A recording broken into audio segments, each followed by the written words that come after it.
പുതിയ KPCC president നിയമനത്തിന് മാസങ്ങളെടുക്കുമെന്ന് ഉറപ്പായതോടെ നിലവിലെ പ്രസിഡന്റ് സണ്ണി ജോസഫിനോട് സജീവമാകാൻ നേതൃത്വം നിർദ്ദേശിച്ചു. ഇതിനു പിന്നാലെ KPCC രാഷ്ട്രീയകാര്യ സമിതി, ഭാരവാഹി യോഗം എന്നിവ വിളിച്ചു ചേർക്കാനും തീരുമാനമായി. ഓണം കഴിഞ്ഞാലുടൻ യോഗം ചേരും. AICC പ്രഖ്യാപിച്ച പാർട്ടി പരിപാടികൾ സംസ്ഥാനത്ത് നടത്തേണ്ടതുണ്ട്. ബോർഡ്, കോർപ്പറേഷൻ, അക്കാദമി നിയമനത്തിന് മാനദണ്ഡവും നിശ്ചയിക്കണം. പുതിയ പ്രസിഡന്റ് വന്ന ശേഷമാകാം ഇത്തരം നിയമനം എന്നായിരുന്നു തീരുമാനിച്ചിരുന്നത്. അഴിമതിക്കെതിരെയുള്ള യുവജന മുന്നേറ്റത്തിന് പിന്തുണ നൽകാൻ ചാത്രൂങ്കി കുഞ്ച് എന്ന പ്രചാരണ പരിപാടി AICC ആവിഷ്കരിച്ചിട്ടുണ്ട്. അയോധ്യ സംഭാവന കൊള്ള സംബന്ധിച്ച സംസ്ഥാനത്തെ പ്രചാരണവും തീരുമാനിക്കും. സ്ഥാനങ്ങൾ പങ്കിടുന്നതുമായി ബന്ധപ്പെട്ട ചർച്ച UDFിൽ തുടങ്ങി. കോൺഗ്രസിന് ലഭിക്കുന്ന സ്ഥാനങ്ങളിലെ നിയമനത്തിന് പൊതുമാനദണ്ഡം തയ്യാറാക്കാനാണ് തീരുമാനം. മത്സരിക്കാൻ അവസരം ലഭിക്കാത്തവരെ മറ്റ് പദവികളിലേക്ക് പരിഗണിക്കുമെന്ന പൊതുനയം നേരത്തെയുണ്ട്. DCC ഭാരവാഹികൾ, ബ്ലോക്ക് പ്രസിഡന്റുമാർ എന്നീ പദവികളിൽ വരെയുള്ളവരെ ബോർഡ്, കോർപ്പറേഷൻ അംഗത്വത്തിലേക്ക് പരിഗണിച്ചാൽ മതിയെന്നാണ് പൊതുനിലപാട്. MP, MLA പദവികളിലിരുന്ന് പെൻഷൻ വാങ്ങുന്നവരെ പരിഗണിക്കേണ്ടെന്ന അഭിപ്രായവും ഉയർന്നിട്ടുണ്ട്. KPCC പ്രസിഡന്റ് സ്ഥാനത്തേക്ക് പല പേരുകൾ ഉയർന്നതോടെ വിപുലമായ കൂടിയാലോചനകൾക്ക് ശേഷം മതി നിയമനമെന്നാണ് ഹൈക്കമാൻഡ് തീരുമാനം. 5 DCC പ്രസിഡന്റുമാർ MLA മാരായതിനാൽ അവർക്ക് മാറ്റം വരും. 100 കൂട്ടം തർക്കം, 100 ദിന ഒരുക്കം.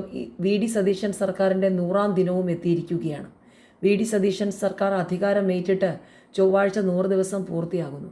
മെയ് 18 സത്യപ്രതിജ്ഞ. അന്നു മുതൽ വാഗ്ദാനങ്ങൾ പാലിക്കാനുള്ള വഴിയൊരുക്കം.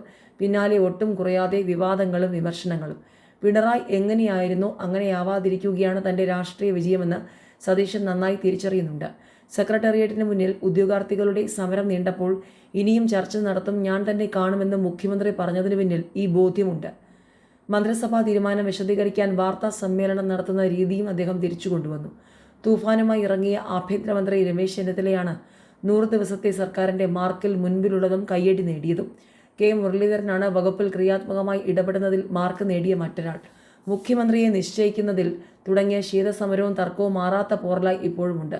പല വകുപ്പുകൾക്കും ഇനിയും ട്രാക്കിൽ കയറാനായിട്ടില്ല. 2 മന്ത്രിമാർക്ക് പ്രൈവറ്റ് സെക്രട്ടറിമാരെ നിശ്ചയിക്കാൻ 90 ദിവസം വരെ വേണ്ടിവന്നു. ബോർഡ്, കോർപ്പറേഷനുകളിൽ ഇപ്പോഴും നിയമനം നടന്നിട്ടില്ല. പേഴ്സണൽ സ്റ്റാഫിൽ ബന്ധുവിനെ നിയമിച്ച് മന്ത്രി സണ്ണി ജോസഫ് പേരുദോഷത്തിന് തുടക്കമിട്ടു. പ്ലീഡർ നിയമനത്തിൽ അടിമുടി ആരോപണങ്ങളുണ്ടായി. ദേവസ്വം വകുപ്പിൻ്റെ പ്ലീഡറായി ശബരിമല കേസിലെ പ്രതിഭാഗം അഭിഭാഷകനെ നിയമിച്ചത് അതിലേറെ പ്രശ്നമായി. സംഘിവൽക്കരണം എന്നായിരുന്നു പ്രതിപക്ഷ ആരോപണം. ഇതേ ആരോപണം KPCC ഭാരവാഹിയും ഉന്നയിച്ചു. പഠനപ്പിണക്കത്തിൻ്റെ തീ അണഞ്ഞിട്ടില്ലെന്ന് അതോടെ ബോധ്യമായി. ഭരണകാലത്തെ ചെയ്തികളുടെ കണക്ക് ചോദിക്കുന്നതിൻ്റെയും അന്വേഷണത്തിൻ്റെയും മുനകുത്തിയിറങ്ങുന്നതിൻ്റെയും നീറ്റൽ പ്രതിപക്ഷത്തിനുണ്ടെന്നതും ഈ 100 ദിവസത്തെ കണക്കിൽ പെടും.